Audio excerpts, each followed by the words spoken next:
Hey, vinyl community, good morning to you, or whatever time it is in your part of the world, or whatever time you're watching this, I suppose.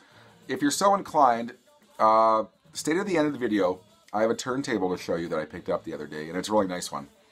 And usually when I pick up turntables, I have them at the beginning of a video. And for no real reason today, it's going to be at the end. So if you want to skip by this and see that, I don't blame you. But anyway, stay tuned for that. Cheers, everyone, first of all. Ah, that's a strong pot today. Ooh. I have a little bit of everything to show you today. I have some vinyl that I didn't have time last video, and a few new things I picked up, and a bunch of other little bits and bobs. So I'm going to get right to this today. CDs. I've been trying to show CDs I've been picking up lately. For no real reason. Some people like to see them. And for what you get these for nowadays, for $1.50, $2, I'm finding it's well worth your while to explore some music that you didn't know without dropping 20, 25 bucks on a record or a vinyl. Jack White, Lazzarato. I have scant knowledge of his solo material, so I thought I'd give that a try anyways. I love the White Stripes, but his solo material, I'll try it. The Rolling Stones Rewind. This is a collection of their mid-70s to early 80s material. And this is the stuff I like. And I don't want to enter into any kind of debate about the Rolling Stones, but a lot of people seem to really love the 60s, early 70s stuff. I really, if I'm going to pick a Rolling Stones CD for the car, it's going to be kind of the mid-70s, early 80s stuff up until about Emotional Rescue, kind of that period. The Runaways. This is a best of collection. But what's cool about this, if you remember in the 80s, most original CDs, at least in Canada, they were imported from West Germany. And this must be the first or a very, very early Runaways collection from 1987. So I thought that was kind of cool. I've never seen that one before. The Police.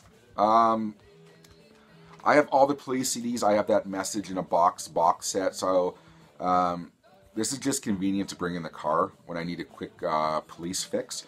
Is a double best of. It's cool. It's in this little die-cut sleeve. Anyways, the things you can get nowadays at thrift stores for CDs for a buck or two. Bob Dylan, the Essential Bob Dylan double disc. David Bowie, All Saints. It's a collection of his instrumental tracks off his various albums, and probably the only Bowie album I didn't have actually on CD. I'm not sure if I showed this one in a previous video because I bought it and I listened to it in my car, and then when I was cleaning up my car I shoved it with some car stuff in my storage room. So I just found it this morning actually when I was looking for some stuff. But if I did, if I've already shown this to you, I apologize, but I don't think I have. But it's the Kinks, are the Village Green Preservation Society, but it's the deluxe edition. And what bugs me about thrift stores, I'm not sure if they do this in your part of the world, on these digipacks, they, at least the ones in my city, some of them, they write on the back of the disc how much it is, so they don't want anyone to peel the sticker off. So they wrote, this one was $4, but I'll pay $4 for a 3-disc Kink set. Look at that. Why? Why? Anyways, that drives me crazy. Anyways, that really cool. One of my favorite Kinks. It's going to be one of those videos. One of my favorite Kinks albums in the deluxe 3-disc. How about I just give up on that one since I am mumbling my way through that one. Santana, Abraxas. This is the really cool remastered version with the bonus tracks. I was happy to get that one. Just when you think you know everything about a certain genre, and I said this last video, I don't proclaim to be a know-it-all for anything, but when it comes to 80s, early 90s metal, I think I would probably take the Pepsi Challenge against most people. And then you see an album that just bypassed you, and it's kind of exciting. And it's exciting for another reason, because this band is called the this is silly, the Radioactive Cats. And I had no knowledge of this band before, and it's on Warner, so it's a major label release. Look at that, they're cats. And they're radioactive. So they made this cover quite literal. Anyways, I've never heard of this, and whenever I find one of those metal albums from that time, I always pick them up. But yeah, the Radioactive Cats. And you look at these guys, long hairs, they look kind of metal-ish of the time. And it's kind of more rock than metal. It's not the greatest album on earth. But anyways, I thought that was cool. The Radioactive Cats. I'm not sure if that's cool or maybe the silliest thing ever on earth. Anyways, cassettes. A lot of you people seem to like when I show cassettes. I had another cassette haul. And I'll be quick with this one in case you like the vinyl. Twisted Sister, You Can't Stop Rock and Roll. Metal Church, The Dark.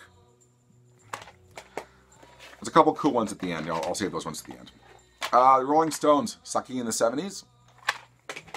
10 Years After, A Space and Time. Frank Zappa, One Size Fits All, and I think I have this one already, so that might be a duplicate. The Jeff Beck Group. I don't know if that's their first album. It might be. Someone will probably correct me that I'm wrong on that one. And this is an original, I believe, an original Atlantic Records cassette copy of Led Zeppelin. What is that, Led Zeppelin? See, I'm brain farting now. Is that Led Zeppelin 3? Let's call it Led Zeppelin 3. I should know this, but I just woke up. Anyways, that's an original Atlantic Records cassette copy, I believe. A couple things, I don't really get excited about cassettes very often, but an original Harvest Records cassette copy of Metal. And I've never seen this before. I've seen this even back in the day when I was first buying these cassettes. I always see the later EMI Records copies of this one, but I've never seen an original Harvest Records pressing of the first Iron Maiden album. I've only ever seen like the Capitol Records kind of later EMI ones, mid-70s ones, or mid-80s ones, but that was kind of cool, I thought, as far as cassettes go. All right, one more thing to show you that's not vinyl, but it's possibly one of the coolest things I'm going to show you today, and maybe for a while. This was at a thrift store, sealed. I'm going to guess someone got this for Christmas last year, year before, and just didn't like it. And I do like Bruce Springsteen, but I don't pay $100 for his box sets. I have the Born to Run box set, but I don't have the Darkness on the Edge of Town deluxe box set, and I didn't have the River one. And that's what I found, is that the ties that bind the River box set, this is like, what, 7 discs all told? I did watch all the DVDs on this, and they're absolutely amazing. The CDs I've not listened to. I've not listened to the outtake CD. The River I've heard 100 times. But someone, and this wasn't $1. Don't get me wrong. This was, I'm trying to think, it was like 20 bucks. I think it was sealed. Anyways, I was so excited to find that. Maybe one of my favorite finds of late was the ties that bind the River box set. The only new album that came in the mail is the latest in the 40th anniversary singles collection by David Bowie. This is Beauty and the Beast. That came in yesterday or the day before. And as far as these picture discs, like, this isn't my favorite Bowie song. And normally for any other artist, I'd probably just buy the ones I like. But I'm so far into the David Bowie 40th anniversary picture discs. Now I have to keep on going. Or like you don't have a complete set, like a nerd. And I now have, see, this is like, I'm so far in, I have to have them all. And now the set's complete now. I have all of them now. Until the next one, and then the next one, and the next one. So anyways, that came in the mail, Beauty and the Beast, David Bowie, the picture disc. Alright, let's get to some vinyl. As I clean up around me here. This was part of a haul. If you saw my last video, I had some really cool kind of European stuff, some psych stuff. I believe this was part of that haul, and I just ran out of time to show you this. But this is an amazing condition copy of the Shocking Blue, the one with Venus. I do have a European copy of this one that's, it's an okay condition, but this one is absolutely beautiful. This is Canadian pressing on Colossus Quality Records.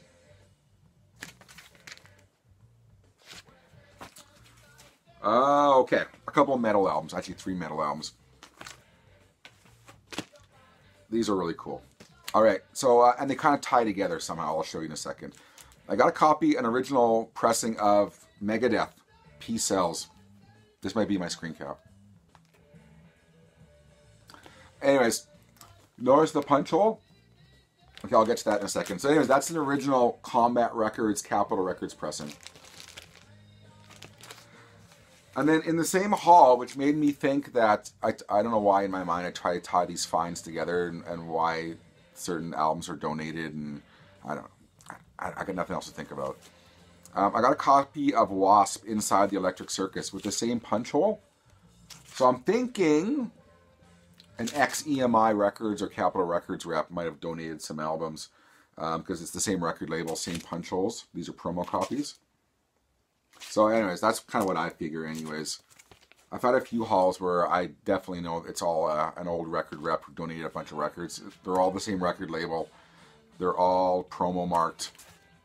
I love when that happens. Another Wasp album. It's a single for I Don't Need No Doctor off of this album, oddly enough. I had a bitch of a time getting the sticker off, as you can tell. It's a black sleeve. Those are a dime a dozen. Anyways, a 12-inch single for I Don't Need No Doctor from Wasp. Eric Burden and the Animals, Every One of Us. I don't know a lot about this album. I played side 1 yesterday. It was good. I noticed side 2 is 2 songs, and one song is 19 minutes long, called New York, 1963, America, 1968. From what I understand, it's not the easiest Animals album to find. But I'll give side 2 a spin later today. That's an original MGM Records pressing. Jazz. I love finding jazz albums that's not kind of big band Louis Armstrong stuff, because I find that stuff all the time. But I believe this is an original 1956, I believe, Atlantic Records. I love these old Atlantic Records labels. I have a Ray Charles one with that same label. Really nice. Modern Jazz Quartet at the Music Inn. Original Atlantic, there you go, Records pressing. I gave, like the Animals, I had time to play side 1, and I liked it a lot. Anyways, the Modern Jazz Quartet. I got a really, really nice upgrade of Yes, Time and a Word. I'm a huge Yes fan. I don't know if I've ever made mention of that, but this is a really nice Canadian pressing. Nice upgrade to the one I do have. And Jethro Tull, Thick as a Brick. This is a, I think this is a 1972-73 Reprise Records pressing from Canada.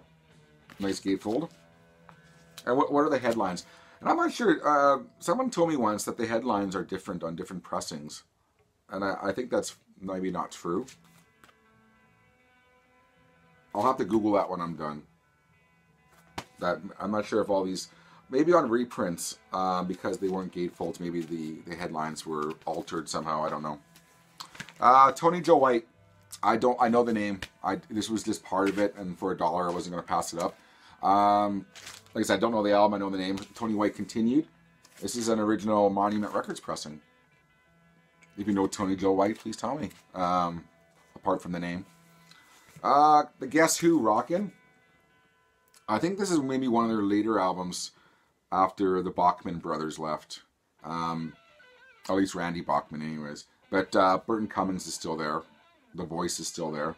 And I don't know why I've never heard this album before. I just haven't. So I'll give that a listen later today, if I have time.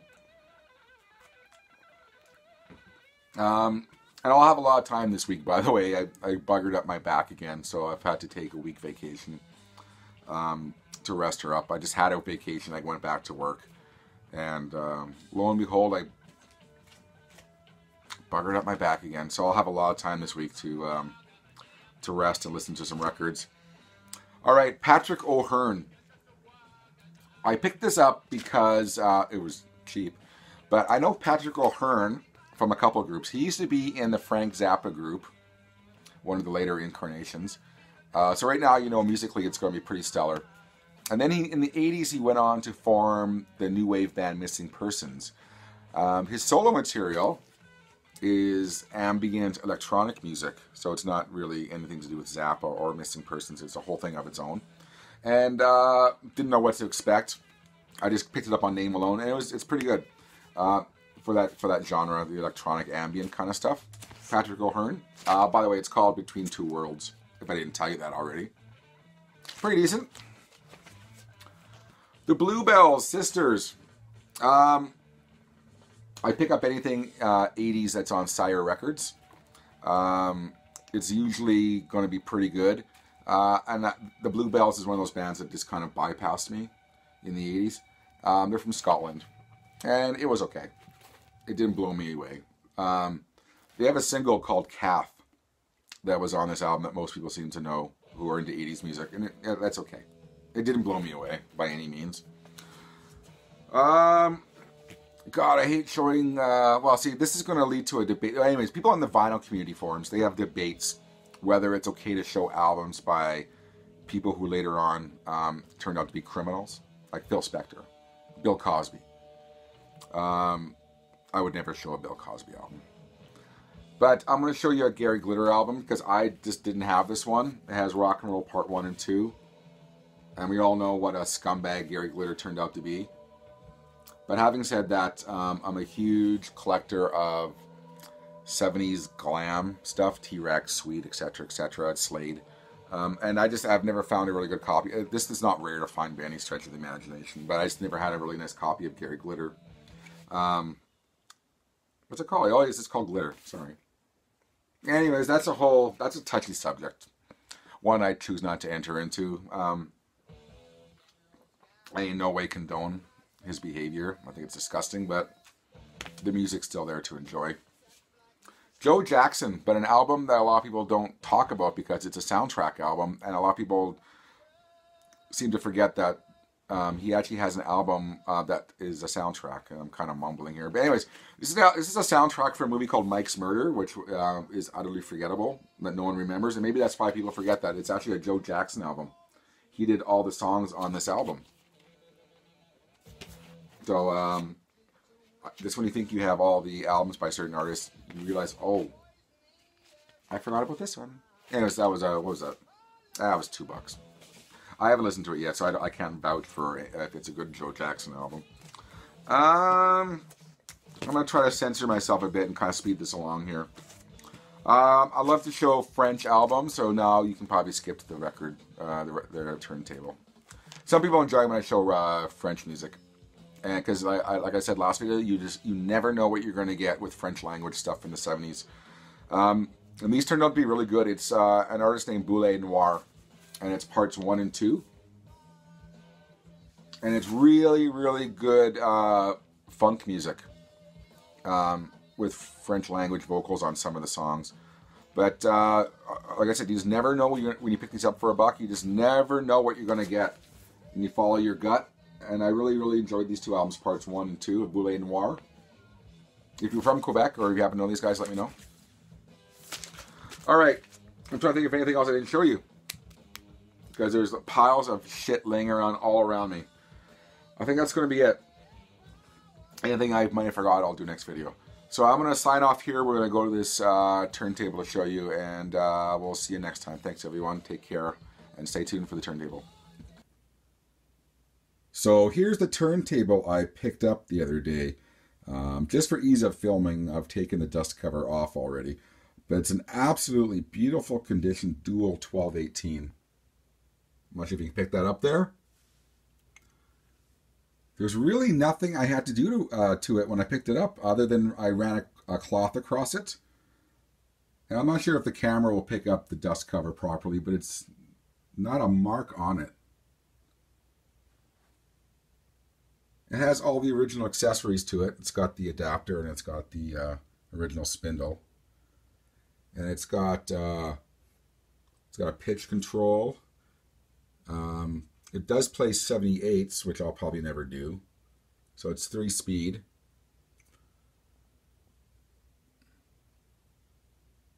So yeah, that was really exciting. It's not, well, I mean, I do pick up the odd turntable, but it's very rare that I find. The last two I've found and I've shown you on my YouTube videos have been in absolutely amazing condition. So I don't know if that's a stroke of luck or just repetitiveness from going to the thrift stores. But what the cool thing is as well is I kept the receipt in case anything was wrong with it. But this was all it cost me, was $22. That's it. I had a 30% off card, so really it was a bit more than that. But I had a discount card. But that's the turntable I picked up. I don't need another turntable, which is the problem. But I'm not going to pass this up, and I don't think any of you would as well. So I'll probably, I don't know, maybe swap a cart on it, put something different on it. And I probably will have to, I don't know, find a new home for, not find a new home for this one. Anyways, I just wanted to show you that. Absolutely beautiful dual 1218. Who knows? Maybe I will keep it. It plays so nice. Like I said, it's in such nice condition, and I do have a love for these wood plinths. Anyways, there you go. So thanks for watching, everyone. Hope you enjoyed my video, and we'll see you next time. Take care.